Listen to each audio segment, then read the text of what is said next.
Hello everybody, I'm Conquering History Games, and welcome to a new Equestria War campaign on the channel. So I'm recording this after I finished up with the Barad Magocracy and my latest failure as trying to play as the Changelings. We're on version 1.8.3.1, Nightmare Night. Now I've been told that there is yet more expansion to the Lunar Empire in this particular patch, and I do want to play some more in Equestria, but although admittedly I don't think it was one of the devs that told me, but apparently there's a communist path to go down with the Lunar Empire or something like that, and I wanted to take a little break from communism because I've just come off of two back-to-back communist style playthroughs, and I have another one that I've got planned coming up, so I just wanted to shake it up a little bit. There's plenty of variety in Hearts of Iron 4. I don't have to go on this huge red streak. So instead, now I had been debating a few different paths to go down, countries to play, and I was thinking about maybe doing a big blobbing thing, but ultimately, maybe do something like Lake City into the Holy Pony Empire, or maybe like a Sombra run of some kind. But I instead decided to check out one of these smaller countries that maybe people aren't paying as much attention to, and it's my understanding that we keep getting closer. No hard date yet, as far as I know, but we're getting closer and closer to the continent of Zebraca, which is going to introduce all sorts of fun things to Equestria War. And so let's kind of preview that by playing some zebras here. So we're going to be playing as the Kasa Free State, which there's like a bio here and stuff, but we're going to jump in and get into it there. And I'm trying to think if there's any fun things I want to see happen. You know what? I'm going to do a cut, and I'm going to set some custom game rules around the globe. Just I want to see some certain fun things happen. I don't think they're going to affect us because we are down here. We're this yellow area in the corner of Griffonia. So me doing things on Equestria is not going to mess with us, I think. So anyway, I'll be right back. Okay, I'm back. So I just took some choices that are going to liven things up a little bit. But I didn't take anything. I did not make any choices for any countries that border me, so we're not going to be seeing any. I have no idea what's going to happen in Greyfis, Barad, or Austerland. It's not as if I did something for the entire map, just a few things. And and of course, there's no historical mode on, so who knows what could happen. So, the Kasa Free State, I'm going into this blind, was born in 752 in the wake of the vicious revolt on the Coltagian slave ship Davash. Aware of the fate that awaited them if they kept heading towards their destination, the zebra Akeku managed to organize the slaves and turn the ship north. In the end, they landed on the southern islands of the Kingdom of Vittenland, even though the region had recently fallen into anarchy.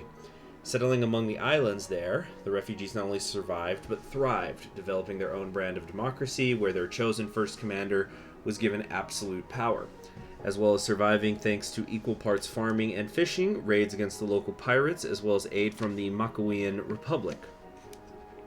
A chance encounter between the refugees and a Makawian patrol ship had laid the groundwork for an alliance that would last for centuries, where Makawia realized that every weapon and escaped slave they shipped north would be turned against the pirates that plagued them. This created a strange harmony where Makawia found an ally that in return to probably supposed to say in return for economic and military assistance would gladly fight against the scourge of piracy. This fragile balance was shattered in 872 when the Order of Oppinicus launched a crusade against the unruly coastline to bring it under the control of the Griffonian Empire. The first commander of the time, Senora Pon, acted decisively to ensure her people's safety, leading them towards the pirate stronghold of Sigoro. That's here. She managed to capture it through a combination of audacity and skill and make the area a rallying point for whoever fled the Order's scourge. In the end, Senora Pon led a massive force of zebras, ponies, and griffins against the Crusaders, meeting them in the Battle of Eberron. The price was high, and the battle horrific. Let's see, Eberron, is it like around here? I don't know. And the battle horrific, but when the dust settled, these disparate races had bled and died for each other, creating a legacy that would last forever. As Senora Pon declared that whether descendant from slave or refugee, all those bereft of their home were welcome in Kasa. This inclusive nature stuck, and ever since that day, Kasa Free State became a sanctuary on the southern shores of Griffonia. Lately, this ideal has become more tested than ever before. As the Pentarchy of Barad, that's this, rises in the north, the raiders in Austerland face... that's over here. The raiders in Austerland face political upheaval, and the free towns of Gryphus seem ready to spin out of control. The need for the Free State to stand taller than ever shines clearly in the darkness of the modern era. Okay, the region I'm in, we're in eastern Griffonia. Yeah, just go ahead and read that. It's just explaining the layout. Most of this is about the Riverlands, though. Mechanics, go watch my intro video. Changelog, I don't know, is there anything important, relevant? I should... Oh, broken due to update. Well, whatever. It's fine. So, let's find out what exactly is going on here. I guess let's assign a field marshal. We have Solano Lubu. Can't say I love that, that little chin strap he's got going on there. But he's a promising leader, which is very good. Organizer, logistics wizard. Sure. Oh! Wojtek is here! Duh, bear. the Polish bear. Depending on where in the world one does hail, bears are either simple animals or a race of arrogant warriors. There are exceptions, of course, but Wojtek is unique even among those. Little is known of his past, and the bear himself is unwilling to tell. This and countless rumors have turned Wojtek into somewhat of a pseudo-mythical figure. What is known is that Wojtek is a Griffossian brown bear, a species hunted by Apicius knights for sport. When he was but a cub, Wojtek lost his mother to Apicius hunters and would have been slain himself, but was saved by Griffossian partisans from Kasa. This band of guerrillas adopted the bear, giving him the name Wojtek. However, during an engagement, the bear was separated from the unit. Years later, Griffin refugees in Kasa would start telling strange stories of a bear who would protect Griffossians fleeing the free towns. Similar tales would come from partisans who claimed a great Ursine was slaying their enemies with a cannon it would wield as if it was a mere rifle. The leadership of Kasa would remain skeptical, however, until the so-called Liberator Bear himself arrived into Kasa one day. He introduced himself as Wojtek and pledged to fight for the Kasa Free State in order to help liberate the Griffossians, his nation, and saving the brown bears, his species. While initially reluctantly accepted into the Kasan military as a private, Wojtek was quickly promoted into the position of corporal and eventually into the ranks of generals due to physical ability, mental fortitude, unexpected expertise in artillery, and surprisingly for such a predator, great care for soldiers serving under him. Wojtek now stands as one of the lesser unifying figures of Griffossians in Kasa, who now believe that liberation of their homeland is at hand, as even its nature is turning against its oppressors. So that's talking about this area here, who I have not played. So I don't know a ton about what their situation is. But let's take a look at... Oh yeah, and then who's my last general? Although, why would we even use them now? From Wingbardy. You know, I'll read that whenever I'm selecting her later. Although, because we've got a zebra, a bear, and a griffin in these areas. A Melita is a war hero and an infantry leader. Just bear. Wait, what is this? The bears are large sentient mammal creatures known for their large size, powerful claws, and lush fur. They have no magical ability to speak of. While they appear friendly and to some cuddly, they can have quite the temper and are among the most ferocious opponents one can find. And remember, only you can prevent forest fighters. Ah, good old Smokey. Oh, geez, a lot of stuff here. Goodness gracious. Wow. Okay, one thing at a time. Let's start with National Spirits. Can never go wrong there. Gosh, there's a lot of them. Man, I just clicked this randomly. I didn't know there was so much here. Good work, Equestria team, as usual. So, Mansu Urba. Is that like a... It's just like a... That's like a brooch. What do we got here? Stability plus 15%. Nice. Born the 7th of May, 931 in Seguro. So she's... Goodness, she's like 76 years old. Born second child to a farmer family, Mansu Urba grew in the vast farmlands just outside the capital, Seguro. That's down here. Let's zoom in on our nation. Right here.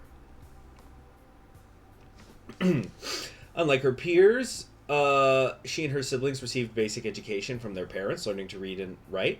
As Mansu's elder brother would inherit the farm, she had to find life elsewhere, and so Mansu left for the capital to live and work at a shop owned by relatives. However, this life was not to be, as she enlisted in 950 in a Macawian military program, which she graduated from in 954.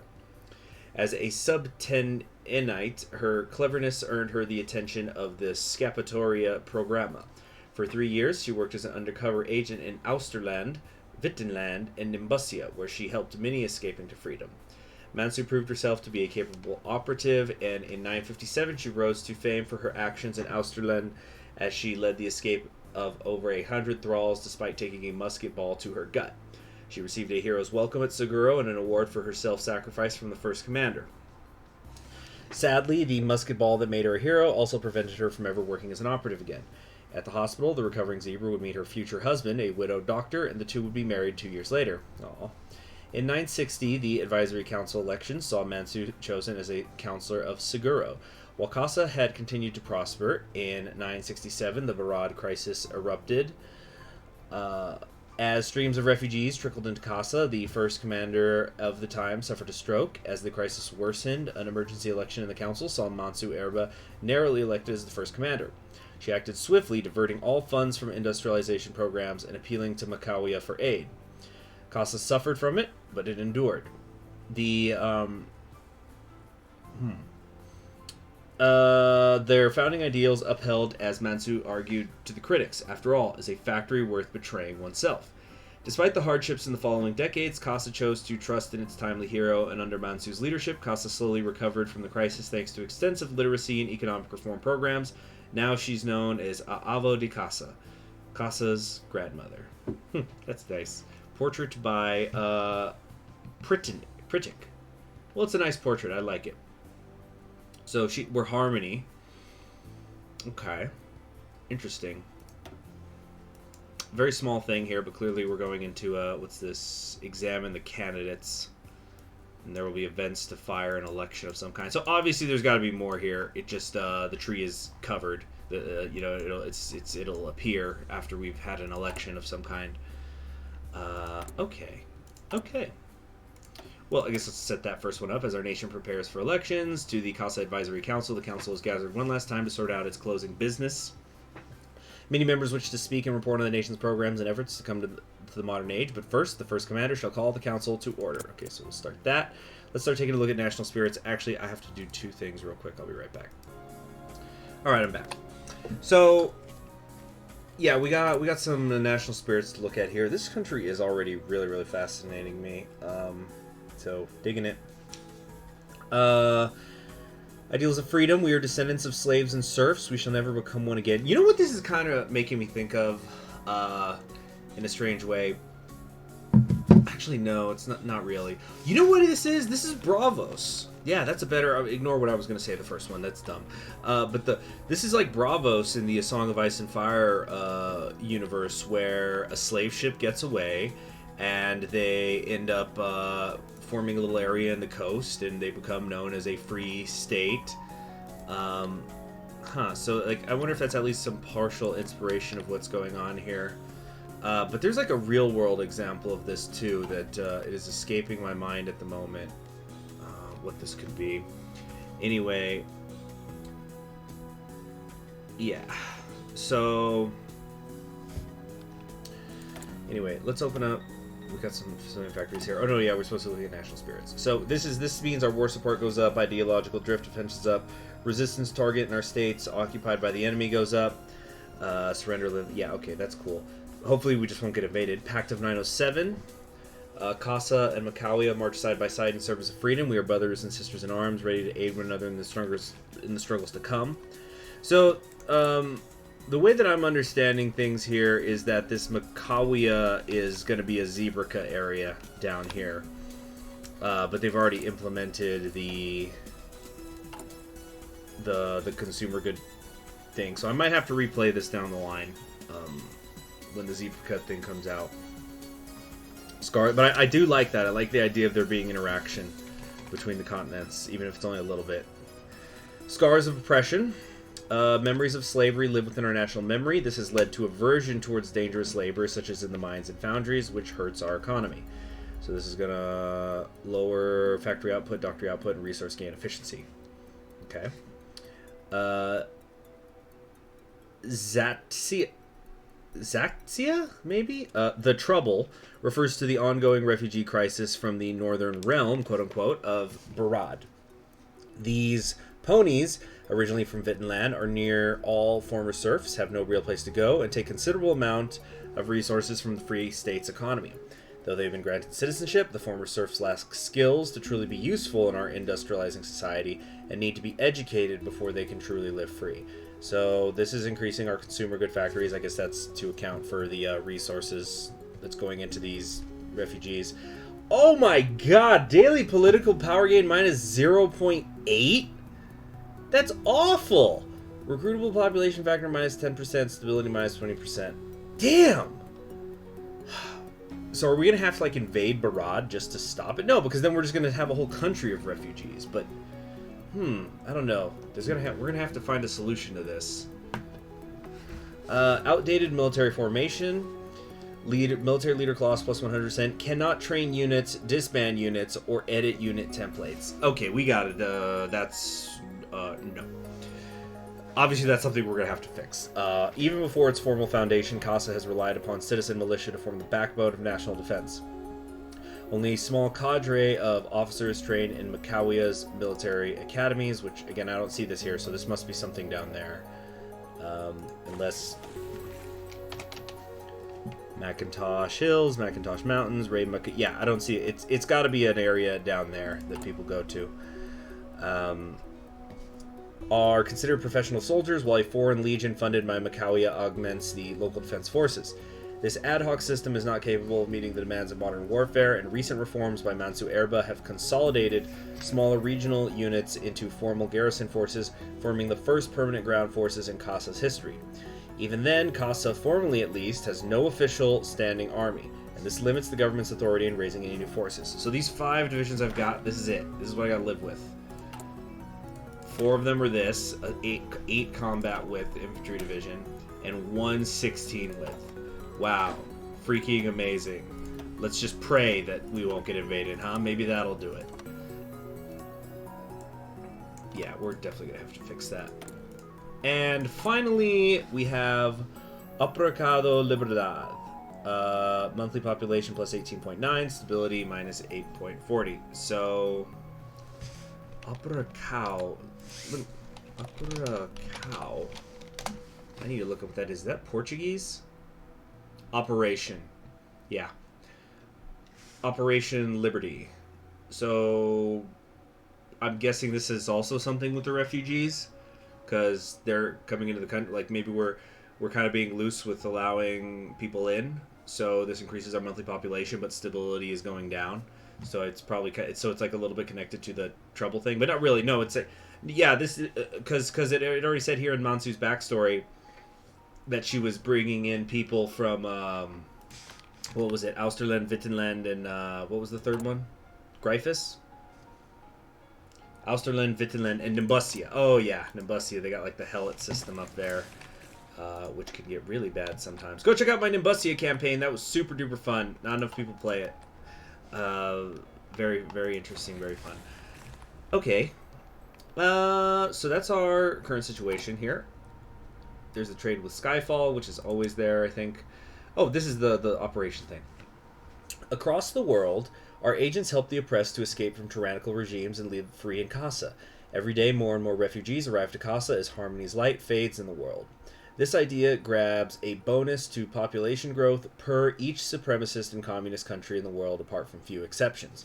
So I'm guessing the exceptions might be because in here in Equestria at War, as a reminder, we've only got like the main 4 political ideologies. There's harmony instead of democracy, communism, supremacy instead of fascism, and non-aligned, but they will sometimes have more than one ideology within these different areas. So you might have like a country that has supremacy because it's an authoritarian monarchy, and then another one has supremacy because it's fascism. One country might be communist and they're like in a Stalinistic kind of way or a Maoist kind of way, and another country is communist but it's like really just socialist, like a social democracy. So I would imagine that that probably means like if you're just some little social democracy country, not actually hardline communism, that's not going to create refugees. Similarly, some non-aligned regimes are counted. Yeah, so that's probably something like, and I don't know. Probably I would imagine it's something like here. Aquila is non-aligned, but they oppress the democratic movement. So I would imagine that's something that's related to the refugees. Any country that is detached from international diplomacy or has a non-industrialized society is also not counted. So probably like, Arcturian order. This bonus is based upon the equation percent equals number of oppressive countries times 0.005. However, the larger bonus is, the larger the stability malus also is. This number is based upon the equation percentage equals population growth bonus times minus 0.02. Okay. Seems straightforward to me. Cool. So, I guess we don't actually get to affect this. I dig that, though. I really do. Okay. Kasa Free State has a long and complicated history that has defined not simply the state, but the people themselves. It is defined by a continuous struggle against tyranny and fighting for freedom's sacred cause. So, disable the history decisions. Memorandum about the remembrance of Soka. Okay, here's what I'm probably going to do, because I'm guessing these are history lessons. Okay, I'm going to come back to that. I have an idea what I'm going to do with that. We're not going to do military training, and I never take any of these banning decisions. I know there's people who like to min-max with this stuff, and maybe I will later if there's like some role play to it, but it sounds like, as the Free State and this harmony kind of thing, we shouldn't be banning fascism. Or maybe we should.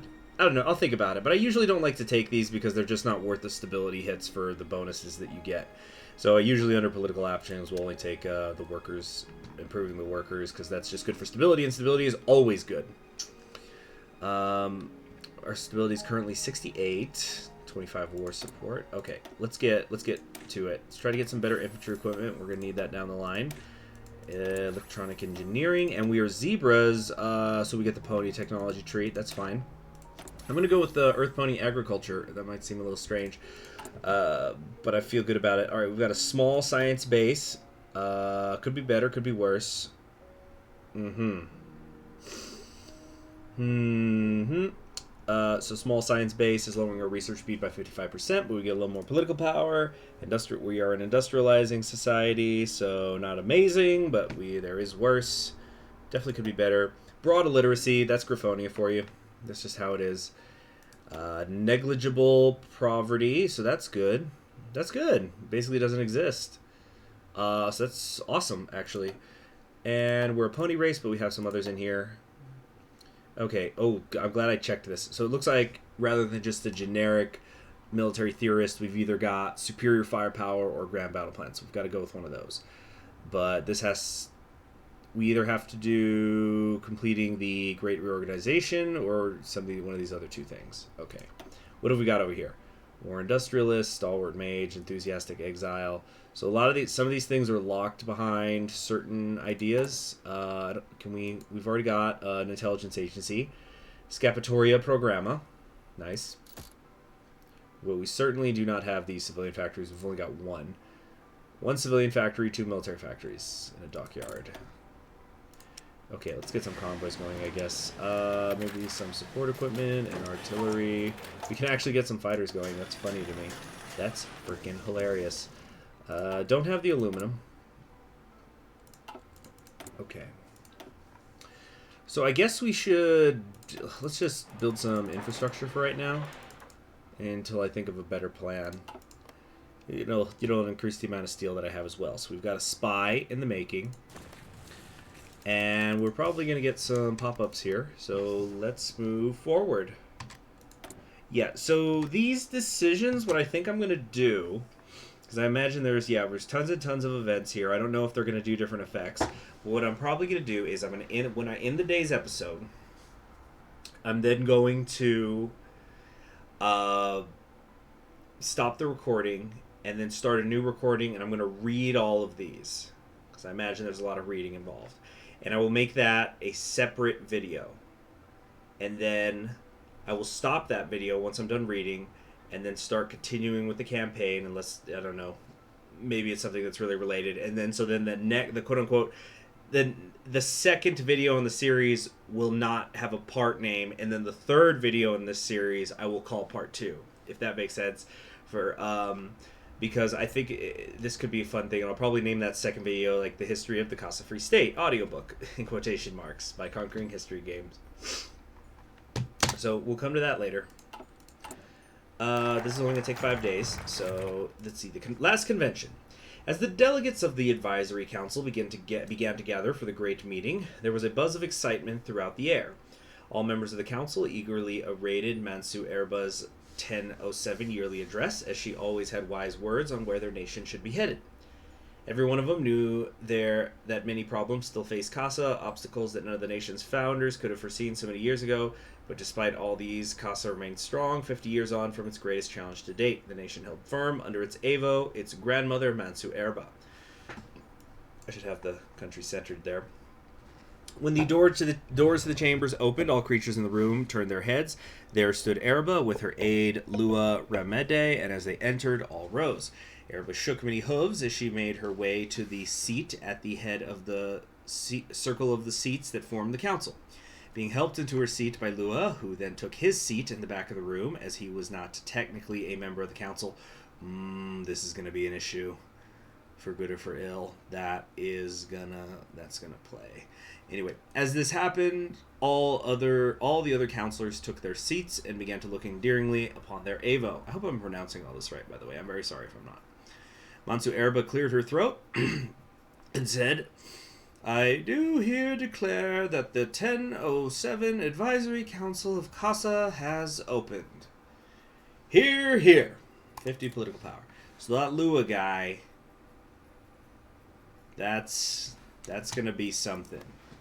Because either she's going to want him in charge or somebody else is going to want him in charge. And then there's going to be an argument because he's not elected. It would be like if the president said my body man should be the next nominee.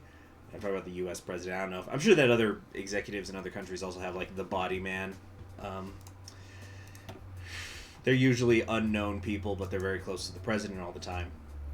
Funny thing, because I live in the United States, people used to joke that President Obama picked his body man just so he could win basketball games against the Secret Service, because his body man was like 6'9" or something. Okay. Okay, the relief here, this is an issue we've got to deal with. So, all of these we've got to deal with, but I really am not liking all that political power loss and stuff that we're getting from the refugee crisis. We gotta figure something out. We gotta get like a training program, put these people to work. While we would love it if this meeting could only be sunshine and good feelings, it is time to discuss the dragon in the room.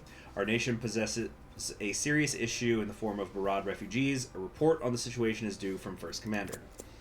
Yeah, because the political power loss, the consumer good factories, and the stability loss. I'm surprised we're still at 68, all things considered. Okay. As the clapping calmed down, Mansu Erba's face became a grimace. Lual could be seen looking down, expecting what was coming next. Though this meeting would not be complete without I feel like she'd be played by Meryl Streep, by the way. I'm not going to try to do a Meryl Streep voice. Though the meeting would not be complete without addressing the problem at our northern border, for refugees continue to flee from tyranny from that accursed land. We are a nation of free beings dedicated to the idea that all creatures of the world should be free and possess the rights and freedoms we hold dear. With this, we are called to action to protect these ponies who flee from that wicked place called Barat. This drew reactions of support from the room, especially from Counselor Yermthu, an earth pony who herself was born to refugee. So I'm guessing that's going to be the... who is that? Okay, there's no party leader. Okay, so the party leaders here, the Partido da Causa Aporida Kasai is Verde Pasto. Rocha Salgada is in charge of the supremacists, only 2%. Non-aligned or under Nasqueta Brava. Nasquete Brava. Is this like supposed to be all Portuguese or something? Well, guess what? I don't know jack about doing Portuguese accents, and I don't know all them irregular verbs, so don't plan on it. Anyway, I'm just going to finish this event and we'll call it a day. These cheers of support did little to lighten Erba's move. She raised her hoof, quieting the crowd before continuing. But in answering this call to action, I have failed. I did not act quick enough or decisively enough. For years now, we have been supporting the refugees, and we have made some headway. Many now have jobs in our land and are creating homes and families for themselves, but many more are still struggling. While we may be able to support them, I have failed to find a way to create for them a new home. In this, I ask your forgiveness.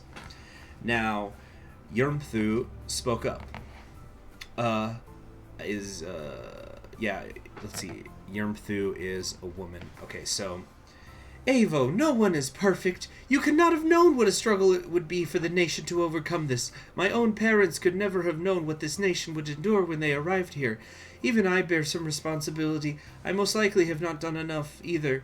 No one has yet found a perfect solution, so do not be so hard on yourself. We must all stand up and take this problem head on, for the good of all the citizens of Kasa. It's a shared blame, Avo, so that loses me political power. Anything I want to spend it on first? No. Okay. So we're gonna stop it there. Now here's how it's gonna work. I'm gonna cut again, just to review, I'm gonna cut the episode here. I'm going to then start a new recording session where I'm just going to read the history of the Kasa Free State. And then I'm going to stop that, and then we're going to come back, because I'm guessing I could do all of these in a row, and then I'm going to come back, and then we're going to do this. Now, for some reason, the next video I put out is part 2, then that means that these historical decisions are actually, like, intricately linked somehow to, like, what political decisions I'm going to get or something. But I'm guessing that this is just a history lesson. So, yeah, I'll try to put those 2 videos out at about the same time, though. So, thank you very much for joining me. I'm Conquering History Games. Please be sure to subscribe and click the bell so you're always going to be notified whenever a new video comes out. I'm already really, really liking this country. I'm sure that the military position is probably untenable, and I'm probably going to lose. But in terms of the lore, I really dig this. And, actually, I really think that's when Hearts of Iron 4 mods shine the most, honestly, is when they can do a good lore, can tell a good story. Because let's face it, a lot of the war is just war arrows go brrrr. Anyway, I will see you all next time. Have a great day.